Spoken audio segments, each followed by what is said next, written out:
El espíritu de vuestra mente puede decir que nuestro cerebro tiene una mentalidad, una manera de pensar. ¿Sí o no? ¿Cómo se desarrolla esa manera de pensar en nuestra vida? Bueno, de varias maneras. Nuestra crianza determina mucho cómo nosotros pensamos. ¿Sí o no? Nuestra cultura determina cómo nosotros pensamos. Nuestra educación determina cómo nosotros pensamos. Nuestra experiencia en la vida determina cómo nosotros pensamos. Hay muchas cosas que nos llevan a ser la persona que somos por lo que nosotros pensamos. Porque de esas cosas, de esos factores, determina nuestra filosofía de la vida, nuestra filosofía del matrimonio, nuestra filosofía, tú sabes, de la familia, y nuestra filosofía de las relaciones, y nuestra filosofía de cómo vemos a Dios, de quién es Dios. Así que todos esos factores se acumulan en nosotros para nosotros ser las personas que vamos a ser o las personas que somos. Porque la mentalidad o la manera de pensar tiene que ver con el punto de vista, tiene que ver con el poder de percibir y detectar, tiene que ver con una actitud, tiene que ver con una conducta y tiene que ver con una inclinación.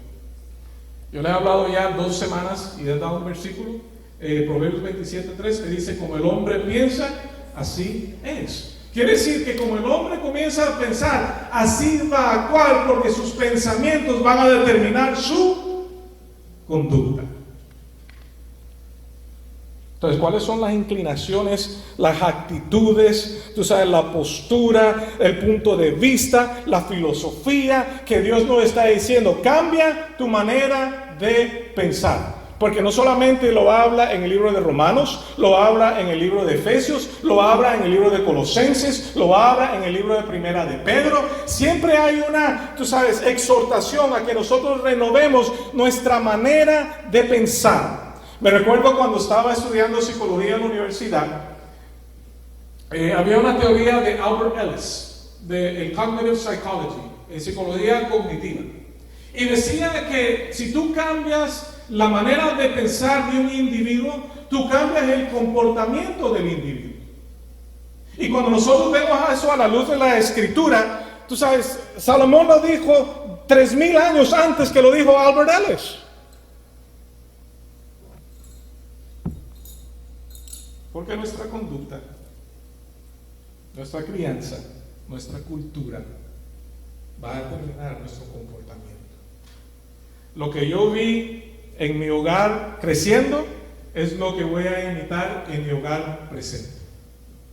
La manera de pensar culturalmente también se involucra en ese proceso y yo me convierto lo que yo he pensado y lo que ha sido depositado dentro de mí todos los años. Entonces Albert Ellis no descubrió nada nuevo. Ya estaba en la palabra de Dios. Que nuestra manera de pensar determina nuestra conducta.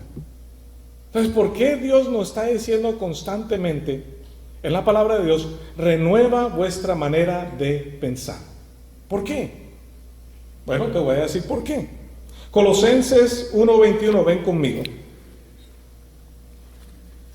Y te lo voy a leer de la versión Reina Valera, que me gustó como le decía la Reina Valera. Dice: también a vosotros que eras en otro tiempo extraños y enemigos por vuestros pensamientos y por vuestras malas obras. Quiere decir que nosotros, antes de conocer a Cristo, antes de llegar a ser cristianos, la palabra dice que nosotros éramos extranjeros y éramos enemigos. ¿Por qué éramos extranjeros y enemigos? O como le dice la Biblia a las Américas, éramos hostiles en contra de Dios. ¿Por qué? Por nuestra manera de pensar, por nuestra manera de actuar. Quiere decir que el pensamiento determinaba la conducta. Y vamos a ver algo más profundo todavía. Efesios 2:3 dice que nosotros vivíamos en las pasiones de nuestra carne, satisfaciendo los deseos de la carne y de la mente, y éramos por naturaleza hijos de ira.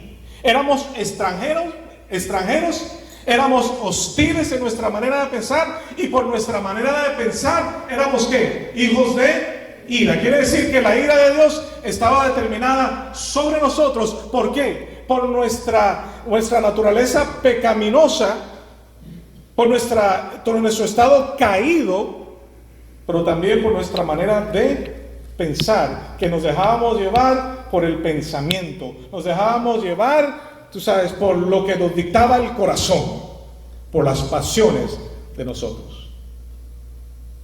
Es un dicho peligroso. Déjate llevar por tu corazón, por lo que sientes.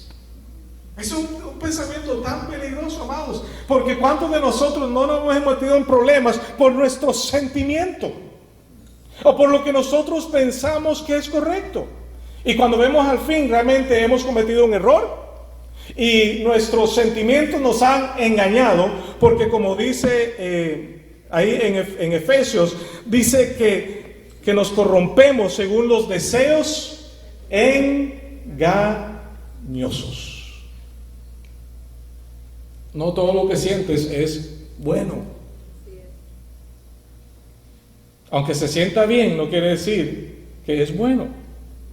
¿Amén? Entonces, en Romanos 8:7, Pablo nos dice que no solamente, tú sabes, nuestros pensamientos nos hacían extranjeros, no solamente que nuestra manera de pensar carnal nos llevaba a ser hijos de ira, sino que Romanos 8:7 dice que la mente puesta en la carne o en las pasiones, tú sabes, en los sentimientos, tú sabes, dice que es enemiga de Dios. La mente carnal es enemiga de Dios. El hombre no creyente, el hombre no regenerado, tiene su mente puesta en las cosas carnales. Y dice la palabra de Dios que no se sujeta a la ley de Dios, pues ni siquiera puede hacerlo. Quiere decir que una persona natural, no regenerada, que no conoce a Cristo, no puede agradar a Dios, no se puede someter a Dios, no puede vivir una vida que realmente manifiesta la vida de Dios, porque es enemigo, es extranjero, está excluido, es enemigo y está debajo de la ira y la condenación de Cristo Jesús. Imagínate, solamente esas cosas. Y la Biblia dice en Efesios 2 que todos nosotros, los que estamos aquí, éramos hijos de ira, porque nos dejábamos llevar por nuestras pasiones, por lo que nosotros sentíamos, por los deseos y las inclinaciones carnales, tú sabes, y por la inclinación de vuestra mente a esas inclinaciones carnales. A mí me gusta la palabra inclinación, porque la palabra inclinación, tú sabes, manifiesta uno postrarse. Y Pablo tenía esa lucha, porque cuando tú lees Romanos 7, nosotros vemos que Pablo tenía una lucha dentro de él. Las cosas que él sabía de ser la voluntad de Dios, de ser buenas, agradables y perfectas, él decía, yo tengo una lucha dentro de mí, que las cosas que yo quiero hacer no las hago, porque hay una ley dentro de mí, en los miembros de mi cuerpo, que me lleva al pecado, pero que me lleva a mi cuerpo inclinarme a esas pasiones. Pero dentro de mí, en mi espíritu, yo quiero hacer lo correcto. Yo quiero hacer lo que agrada a Dios. Yo quiero vivir conforme a la voluntad de Dios. Yo quiero vivir de una manera digna del llamado que Él me ha dado como creyente, para no seguir cometiendo el mismo error una y otra vez, y encontrarme con el problema, la dificultad, amados míos, que es el patrón de mi vida. Yo no sé si a mí es lo único que me pasa, o si hay otras personas aquí también que les pasa eso. Entonces había una lucha dentro de nosotros, o hay una lucha dentro de cada uno de nosotros como creyentes. Y el problema viene de dos frentes: nuestra naturaleza pecaminosa, digo conmigo, nuestra naturaleza pecaminosa, ¿ok? Y nuestra mente rebelde. Wow. Pero yo sé que aquí no hay rebeldes. Yo soy que aquí todos se sujetan en todo aspecto a la voluntad de Dios, y por eso esta iglesia es una iglesia santa. Porque la mente rebelde, quiero que sepan, resiste la autoridad del rey. La mente, tú sabes, rebelde resiste la voluntad de Dios. La mente rebelde resiste el consejo del Altísimo. Porque siempre está en contra. Porque tú sabes que rebeldía implica conflicto, ¿sí o no? Rebeldía implica, tú sabes, chocar constantemente. Tú sabes, mi papá no tuvo ese problema conmigo cuando yo era adolescente, porque yo fui perfecto en todos sus caminos, ¿verdad, papi? Gracias, José. Me dice, mentiroso, pastor.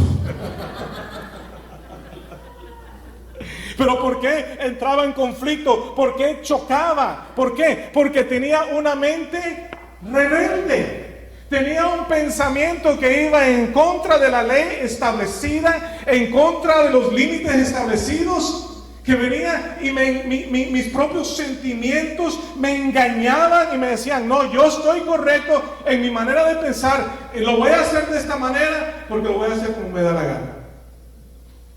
Y entonces mi mente rebelde chocaba con mi papá. Mi mente rebelde se resistía a la voluntad de mi papá. Y nosotros fuera de Cristo Jesús éramos así. Y muchas veces en Cristo Jesús somos así también. Escuchamos el consejo de Dios, sabemos la palabra del Señor, pero constantemente hay un choque donde decimos, bueno, esta sí no me la voy a tragar. Esta sí, Señor, no te la creo. Y resistimos. Porque a veces, tú sabes, tenemos una mente rebelde. Segunda de Corintios 5:17. Todos se saben el versículo, ¿verdad? ¿Todos se saben el versículo? Bueno, ahora sí se lo saben, porque lo están viendo. ¿Qué dice ahí? De modo que si alguno está en Cristo, nueva criatura es. Las cosas viejas, tú sabes, han pasado, he aquí, son hechas nuevas. Me recuerdo que había un corito que cantábamos en la iglesia hace muchos años atrás, en el 1995, muchos de ustedes no estaban. Pero el corito decía, soy una nueva criatura, soy una nueva creación, soy una nueva criatura, he nacido otra vez, más que vencedor, ese soy yo. ¿Viste? Los que estaban en ese tiempo hicieron así, porque todos nosotros decíamos, ese soy yo, y toda la congregación, eran como 700 personas, ese soy yo, y todos gritaban, y eran nuevas criaturas, pero a veces caminaban en la rebeldía de su mente. Porque aunque eran nueva criatura en Cristo Jesús, somos regenerados, nacemos de nuevo. El Espíritu de Dios ha vivificado nuestro espíritu. Las cosas viejas han pasado, mis pecados han sido perdonados, mis pecados han sido olvidados. Muchas veces yo caminaba en esa nueva vida, pero a veces caminaba con el patrón de pensar viejo. ¿Me van a entender? Hay una obra que viene de parte de Dios y es la salvación, la regeneración, el nacer de nuevo, pero hay una que nos corresponde a nosotros y es renovar nuestra mente. Yo no puedo renovar tu mente por ti. Yo tengo que ocuparme de renovar la mía. ¿Me van a entender? Pero hay una lucha dentro de nosotros, porque aunque yo insisto y trato y dedico tiempo a renovar mi mente, hay muchas veces, amados míos, donde el viejo hombre se levanta, tú sabes, y resiste, y se quiere imponer, y quiere sobresalir sobre el nuevo hombre que está creado en Cristo Jesús.